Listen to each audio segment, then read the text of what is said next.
Hello everyone, welcome to EduTap. I am Arshdeep Kaur, and as you already know that SEBI Grade A Legal exam notification is out and we have been dealing with the security laws. So today we start with the Securities and Exchange Board of India Depositories and Participant Regulation 2018. We will be discussing the important provisions through MCQs. Before I start, I would like to tell you that EduTap is coming up with test series for both the phases, phase 1 and phase 2. This will be including chapter-wise test, section tests and full-length tests. Also, EduTap is coming up with a live crash course for phase 1 and phase 2. It will have live classes. We will be having more than 60 live classes, 2 hours each. It will also be including the test series I have just told you about, and you will also get one-on-one mentor support. So if you want to avail this offer, refer to the link in the description below. So let's start. Question number 1. Application for grant of application of registration for depository should be made in which type of form as per the Securities and Exchange Board of India Depositories and Participant Regulation 2018. So the application should be in which form? The answer is form A, that is option A. So it should be in form A. Let's read it. Application for grant of certificate of registration. No person shall establish a depository unless he has obtained registration from the board in accordance with the Act, the Depositories Act 1996 and these regulations. An application for the grant of certificate of registration as a depository shall be made to the board. It will be made to the board by an application in form A of first schedule. So it will be in form A of the first schedule, shall be accompanied by the fee specified in part A of the second schedule. Form A and the fee that has been mentioned in part A of schedule 2. And to be paid in the manner specified in part B thereof. The application shall be accompanied by draft bylaws of the depository that is proposed to be set up. So the answer is form A, application to grant of the certificate of registration to the depository. It should be in form A, right? So let's move on to question number 2. Who among these is eligible to hold shares in depositories more than 5%? Is it a stock exchange, a foreign stock exchange, a clearing corporation or a bank company? The answer is 1, 2 and 4 only. A clearing corporation is not eligible to hold shares in depositories more than 5%. Let's read it. Shareholding in Depository Regulation 21. No person resident in India shall at any time directly or indirectly, either individually or together with person acting in concert, acquire or hold more than 5% of the paid up equity share capital in depository, provided that a stock exchange. Now you have to see who are these. A stock exchange, a depository, a banking company, insurance company, a public finance institution may acquire or hold either directly or indirectly, either individually or together with persons acting in concert, up to 15% of the paid up equity share capital of a depository. So these are the people who can acquire 15%, right?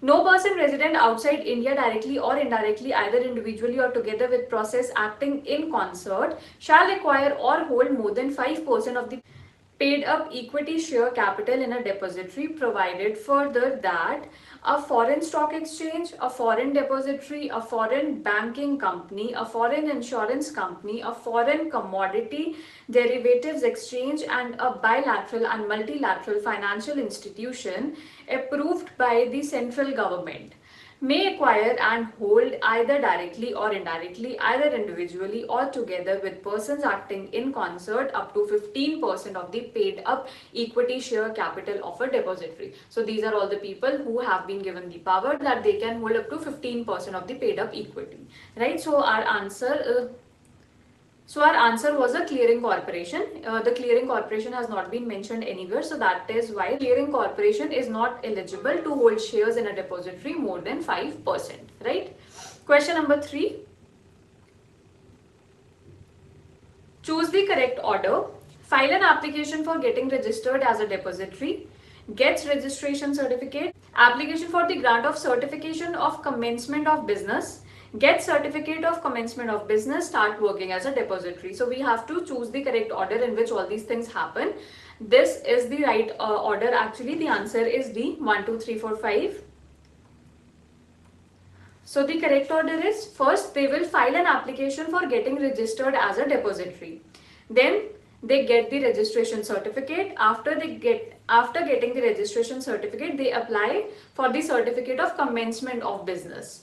And when they get this commencement of business certificate, they start working as a depository, right? So the answer was 1, 2, 3, 4, 5. Question number 4. Depository participant and issuer shall address the investigator grievances within how many days? The answer is option C, that is 30 days. Let's read it. Redressal of investor grievances, Regulation 72. Every issuer or its agent or any person who is registered as an intermediary. So all these persons under this regulation shall redress the grievances of beneficial owner within 30 days of the receipt of the complaint. So they have to redress the grievances of the beneficial owner within 30 days, all these people, the issuer, the agent or any person who is registered as an intermediary, right? So intermediary under this regulation shall address the grievances of beneficial owner within 30 days of the date of receipt of the complaint. And what else they have to do? They have to keep the depository informed about the number and nature of grievances. So they have redressed. So they have to inform the number and nature of the grievances redressed by it and the number of grievances pending before it, right? So the answer was 30 days. They have to redress their grievances within 30 days as per Regulation 72. Let's move on to question number 5. SEBI grants the certification of registration to the depository in which type of form? So SEBI will grant the certification of registration in Form B. The answer is option A. Form B, after considering the application under Regulation 3 with reference to the qualification specified in Regulation 6, if the board is satisfied that the company established by the applicant is eligible to act as a depository. So if the board is satisfied, it may grant the certificate of registration in Form B. Form B of the first schedule to the depository. So Form B. Question number 6. A depository participant seeking registration need to apply to the depository. What application fee it need to pay? The answer is 15,000. So if we go to the Schedule 2 of this regulation, according to Part A of Schedule 2 of the Securities and Exchange Board of India, Depositories and Participant Regulation 2018, application fee payable by the participant is rupees 15,000, right? It is rupees 15,000 that has been mentioned in Schedule 2. Next question, question number 7. As per the depository and the participant regulation, which of the following are eligible for dematerialization on the depository? Is it shares, debentures, commercial papers or ULIPs? It is 1, 2 and 3 and the fourth is not correct. So the ULIPs are the unit linked insurance plans. Securities which are eligible for the dematerialization, it has been mentioned in Regulation 42. The following securities shall be eligible for being held in dematerialized form in a depository: shares, scrips, stocks, bonds, debenture stock, Indian depository receipts, electric gold receipt or other marketable securities of like nature in or of any incorporated company or other body corporate. B. Units of mutual funds, right under the collective investment schemes and venture capital funds, commercial paper certificates of deposit, securitized debt, money market instruments, government securities and unlisted securities shall also be similarly eligible for being held in dematerialized form in the depository. Any other security as may be specified by the board from time to time by the way of a notification in the official gazette, subject to such conditions as it may deem fit to impose. So these all securities are eligible for dematerialization, right? So the answer was 1, 2 and 3.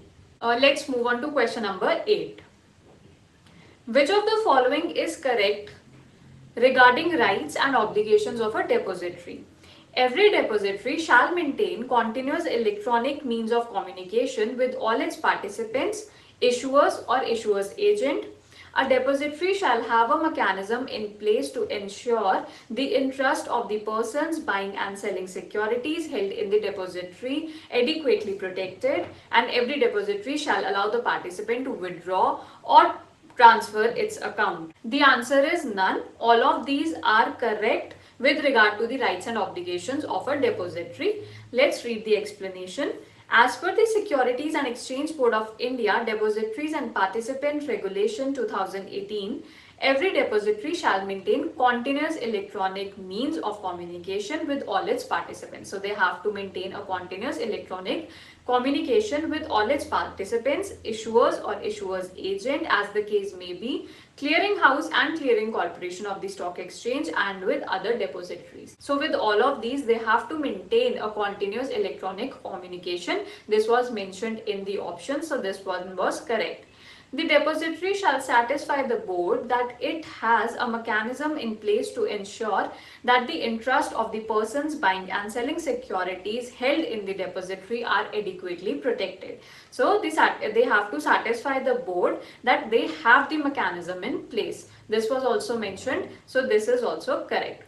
Every depository shall allow any participant to withdraw or transfer its account if the request for such withdrawal or transfer in accordance with conditions stipulated thereof in the bylaws of the depository. So they will allow to withdraw or transfer. This was also mentioned. So all of these are correct as per regulation 45. That is why our answer was option E, none.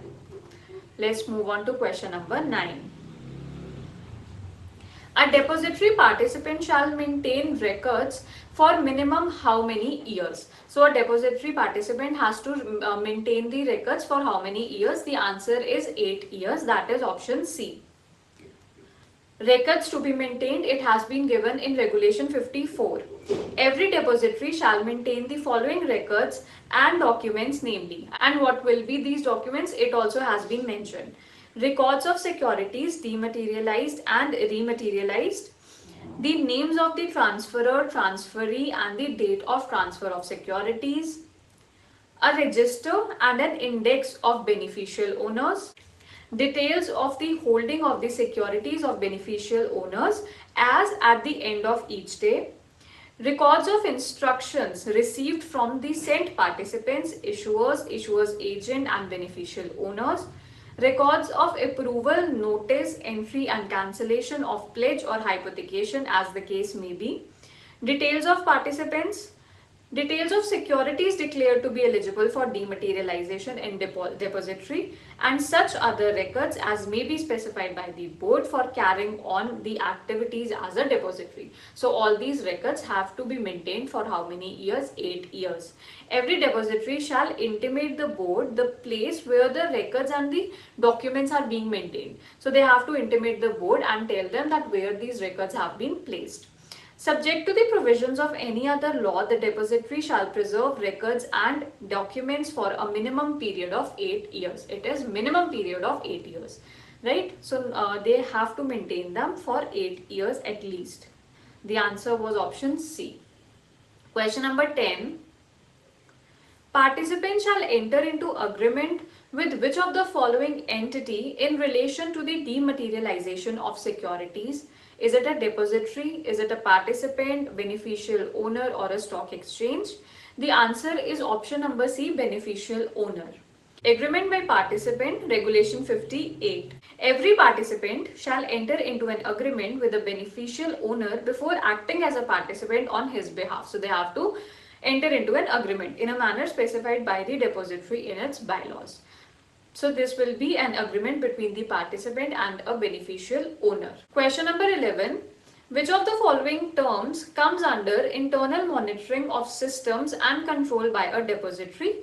Reviewing, monitoring and evaluating the depository's control system, monitoring and evaluating the procedures and safeguards, all of the above. The answer is all of the above. All of these comes under the terms of the internal monitoring of the systems and control of a depository. Right? Right, let's read it. Internal monitoring, reviewing and evaluation of systems and control, Regulation 48. Every depository shall have adequate mechanism for the purpose of reviewing, monitoring and evaluating the depository's control system and its procedures and safeguards. So that is why the answer was option D, all of the above, as per Regulation 48. Question number 12. Which regulation deals with the business continuity plan? So the answer to this is options B, that is 50. Regulation 50 deals with the business continuity plan. Let's read the regulation. A depository shall have adequate business continuity plan for data and electronic record to prevent, prepare for and recover from any disaster. So why is this plan needed? So they can prevent, prepare for or recover from a disaster. It is mentioned in Regulation 50. Question number 13. As per Regulation 55 of SEBI Depositories and Participants Regulation 2018, depository is expected to operate with several other entities for smooth transaction of business. Identify them: beneficial owners, issuers, custodians of securities, clearing organizations, or all of the above. Answer is all of the above. Cooperative with other entities. Cooperation with other entities, Regulation 55. Every depository shall extend all such cooperation to the beneficial owners, issuers agent, custodian of security, other depositories and clearing organization as is necessary for the effective, prompt and adequate clearance and settlement of securities transactions and conduct of business. So a depository is expected to cooperate with all of these for smooth transaction of security as mentioned in Regulation 55. Question number 14. If a participant that is not willing to continue any further, what option it has as per the Depositories and Participant Regulation 2018?